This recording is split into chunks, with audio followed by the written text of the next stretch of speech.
안녕하세요. 반갑습니다. 높은 뜻 교회연합의 김동호 목사입니다.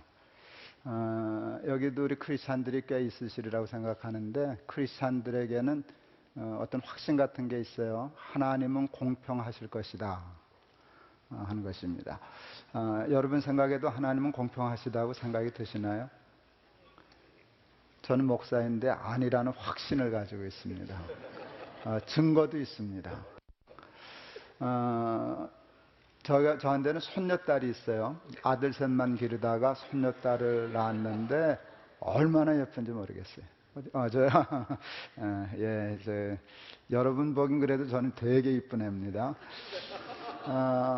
얼마나 예쁜지 모르고 또 우리 집에서 태어났기 때문에 저 아이가 누리는 복은 상상을 초월합니다.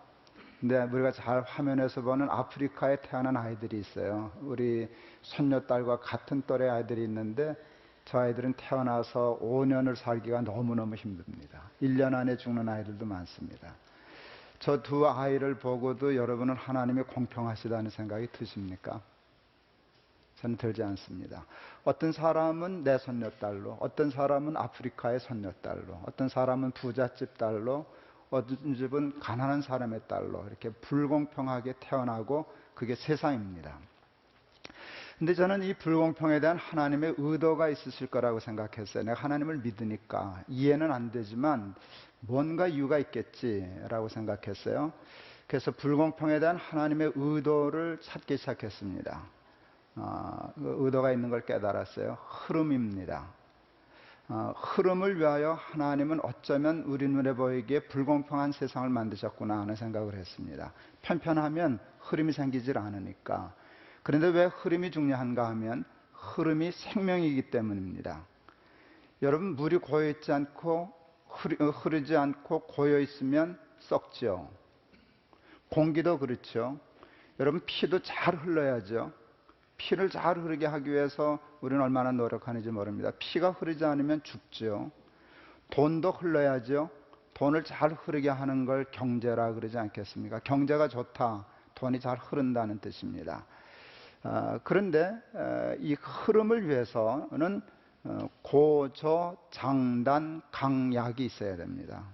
강한 것이 있고 약한 것이 있어야 흐르고, 높은 것이 있고 낮은 것이 있어야 흐르고, 강한 것이 있고 약한 것이 있어야 흐릅니다. 그래서 하나님이 흐름을 위하여 이 세상을 불공평하게 만드셨구나 하는 생각을 하게 되었습니다. 그런데 우리 악한 우리 인간들, 우리 죄성을 가진 인간들이 이 흐름을 바꾸어 놓았습니다. 불공평한 세상이기 때문에 흐르긴 흐르는데 이 세상이 거꾸로 흐르더라고요. 약한 데서 강한 데로, 낮은 데서 높은 데로, 가난한 데서 부한 데로 이렇게 흐르더라고요. IMF를 만났어요. 저희가 빤히 구경했었죠. IMF 전에 우리 국민 소득이 한 10,000불 정도 됐을 때인데, 10,000불이었던 그때가 20,000불이었던 지금보다 저는 더 좋지 않았나 하는 생각을 해요. 저는 전문적인 학자가 아니기 때문에 뭐 이렇게 얘기할 수 없겠지만 그때는 지금보다 중산층이 많았어요. 자기가 중산층이라고 생각하는 사람들이 참 많았어요. 그래서 이 허리가 튼튼했어요.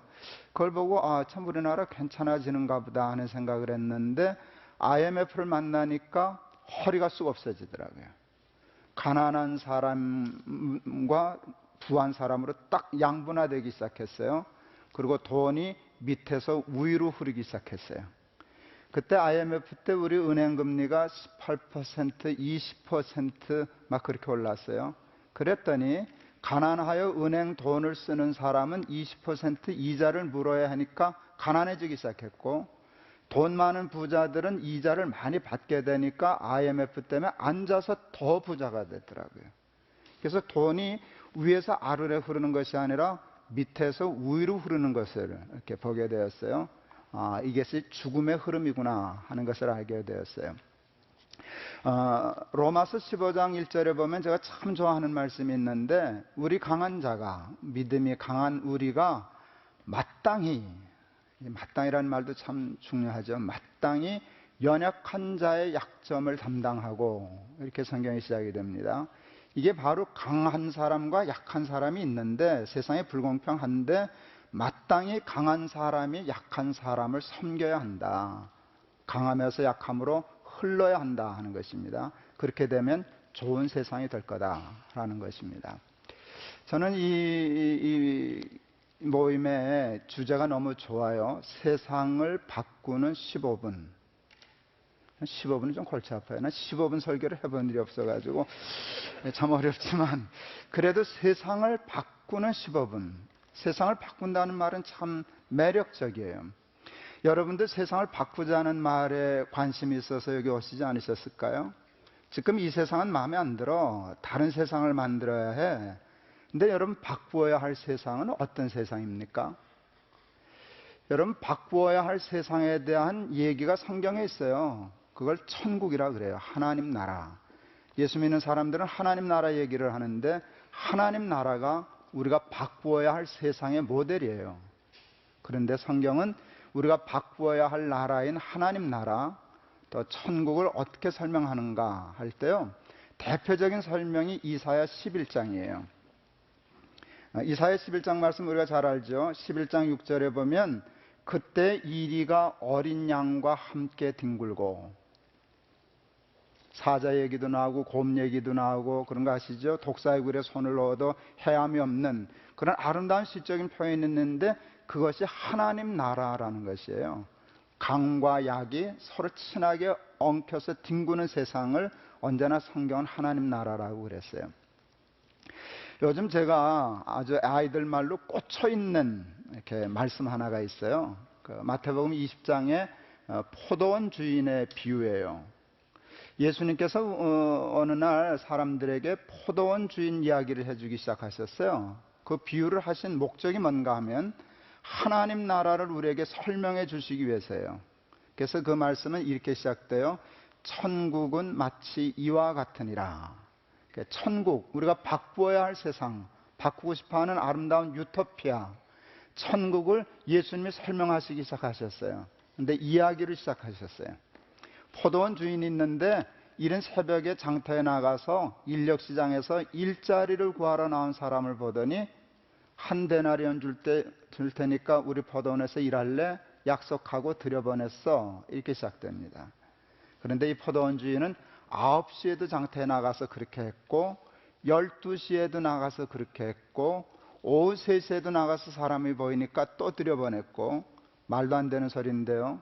일은 6시에 끝났는데 오후 5시까지 장터에 나가서 여전히 있는 사람을 보더니 너희도 들어가라 하고 들여보냈어요. 제가 성경을 읽다가 이 포도원이 포도 딸 때가 됐는가 보다. 봉투를 씌울 때가 됐는가 보다. 1시간이라도 노동력이 급하기 때문에 닥치는 대로 사람만 보면 들여보내는가 보다라고 생각했어요. 그런데 한 구절을 보다가 아닌 것을 깨달았어요. 1시간 일한 사람에게 하루 똑같은 품삯을 주더라고요. 그것을 보면서 이분은 우리하고 좀 사고방식이 다르구나, 삶의 철학이 다르구나 하는 것을 알게 되었어요. 그리고 제가 무언가를 깨달았어요. 그걸 깨달았을 때 제 편으로 얘기하면 저는 벼락 맞은 줄 알았어요. 벼락 맞은 줄 알았어요. 제가 이렇게 생각했어요. 이분은 포도원을 위하여 일꾼을 고용한 사람이 아니라 일꾼을 고용하여 품삯을 주고 싶어서 포도원을 경영한 사람 같아 보인다. 전개 안 오세요? 나는 그 생각할 때 벼락을 맞았는데, 저도 이제 6학년 넘었거든요. 근데 제 인생이 바뀌었어요. 여러분 나이 들어서 인생 잘 안 바뀌어요. 제 인생의 전체가 바뀌어버렸어요. 그리고 제가 무릎을 쳤어요. 맞네. 그러면 하나님 나라네. 세상을 바꾸는 15분. 어떤 세상으로 바꾸실 건데요? 저는 아주 구체적이에요. 포도원을 위하여 일꾼을 고용하는 세상에서 일꾼에게 일자리 주고 임금 주고 싶어서 포도원 경영하는 세상으로 바뀌면 괜찮지 않을까요?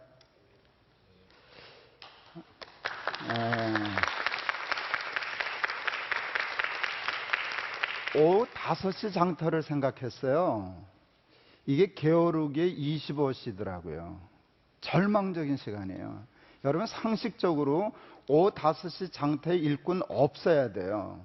무슨 희망이 있다고 거기서 일자리를 찾아요? 이제 1시간밖에 안 남았는데. 그런데 거기에 사람들이 있었어요. 절박한 사람이었을 거예요. 오늘 틀린 걸 다 알았는데도 빈손 들고 절대로 들어갈 수 없는 절박한 사람들이 거기 있었을 거예요.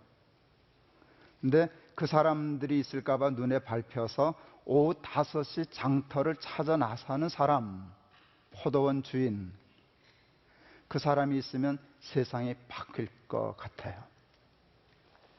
사람들은 참 열심히 공부를 합니다. 공부하는 이유가 뭔지 아세요? 남과 차별된 삶을 살기 위해서예요. 공부 안 하고 돈 못 벌면 이렇게 사는데 공부해서 출세하고 돈 벌면 이렇게 산다. 차별이 목적입니다. 근데 세상을 바꾸는 사람도 공부해야 할까요? 출세해야 할까요? 돈 벌어야 될까요? 난 그래야 된다고 생각해요. 돈은 힘이에요. 공부도 힘이에요. 출세도 힘이에요. 그게 있어야 차별도 할 수 있고요. 그게 있어야 차별을 철폐할 수도 있어요. 그게 없으면 차별도 할 수 없고 차별을 철폐할 수도 없어요. 저는 그래서 세상을 바꾸는 사람도 차별하려고 하는 사람만큼 공부해야 된다고 생각해요. 돈 벌어야 된다고 생각해요. 가능하면 출세도 하는 게 좋다고 생각해요. 그런데 보통 사람들은 차별하기 위해서 그러는데 정말 세상을 바꾸는 사람들은 차별을 철폐하기 위하여 그렇게 산다면 얼마나 좋은 세상이 될까 하는 세상을 했어요. 시간이 많이 남지 않았네요. 저희 개인적인 얘기를 해서 참 죄송합니다. 2002년 10월 7일 높은 뜻 숭유교회라는 교회를 개척했어요. 저희 편대로 얘기하면 하나님의 은혜로 소위 쬐꾸만 대형교회, 쬐꾸만 대형교회, 애매모호하지만 이렇게 보면 굉장히 크고 또 한국에 워낙 큰 교회 많으니까 뭐 별로 크고 저희가 보기엔 대형교회가 되었어요. 학교 강당을 빌려서 했었는데 저 크죠? 저 우리 교회예요. 교회였었어요. 저게 우리 교인의 한 절반 모인 숫자예요. 그림이. 그러니까 꽤 컸었어요. 저 학교 강당 빌려서 했었는데 예배당 얼마든지 땅 사서 지을 수 있었어요. 그런데 한번 그 힘을 우리를 위해 쓰지 말고 우리 포도원을 위해서 쓰지 말고 오후 5시 장터에 있는 사람들을 위해서 써보자 하고 묘한 짓을 했어요. 보이지 않는 성전 건축이라는 헌금을 했어요. 그래서 하여간 200억 건축 헌금을 모아서 예배당 짓는 일을 나중에 미루고 탈북자들을 위해서 공장 세우고 또 러시아에 있는 사람들을 위해서 농자금 지원하고 또 앞으로는 말라위에 있는 사람들을 위해서 지원하고 하는 일을 하려고 하고 했었어요. 시간이 많이 가서 다 설명할 수 없는데 하나님의 은혜로 성공했고요. 공장은 4개, 블리센 블레스라고 하는 커피숍 하나, 또 인도의 병원, 러시아의 농장, 고려인들을 위한 농장, 이번에 유엔으로부터 프로포즈를 받아서 말라위에 있는 6,000명에 있는 마을을 한번 섬기게 되었어요. 이 모델로 포도원 주인처럼 돼서 세상을 바꾸는 교회가 한번 되어보자. 하나님이 축복해 주셔서 큰 교회 되게 하셨는데 이 힘을 가지고 한번 세상을 섬겨보고 바꿔보자 했는데 하나님이 도와주시면 저는 될 거라고 생각해요. 그러다가 학교 강당을 비워달라는 말 때문에 비워놓고 우리는 갈 데가 없어서 교회를 4수로 나눴어요. 저기 교회를 4수로 나누는 목사님들이 제 옆에 4분이 계시죠. 그래서 교회를 4개로 분산시키고 끝까지 우리 예배당 짓는 거 포기하고 우리가 돈 있다고 우리 먼저 쓰지 말고 가난한 사람들, 어려운 사람부터 쓰자. 그러면 세상이 바뀔 거다. 그런 생각으로 도전했어요. 말씀 마치려고 그럽니다. 오병이어가 있더라고요. 소위 성공했던 사람들 중에 보통 2종류의 사람이 있어요. 5,000명분을 혼자 깔고 앉아 먹는 사람, 하나는 5,000명을 먹이는 사람. 세상 사람들은 5,000명분을 깔고 앉아 먹는 것을 잘 산다 하지만 하나님은 5,000명을 먹이는 사람을 잘 산다 하셔요. 잘 사는 것보다 잘 살게 하는 게 더 중요하고요. 잘 사는 것보다 잘 살게 하는 게 더 행복해요. 그런 사람 되기를 바랍니다. 감사합니다.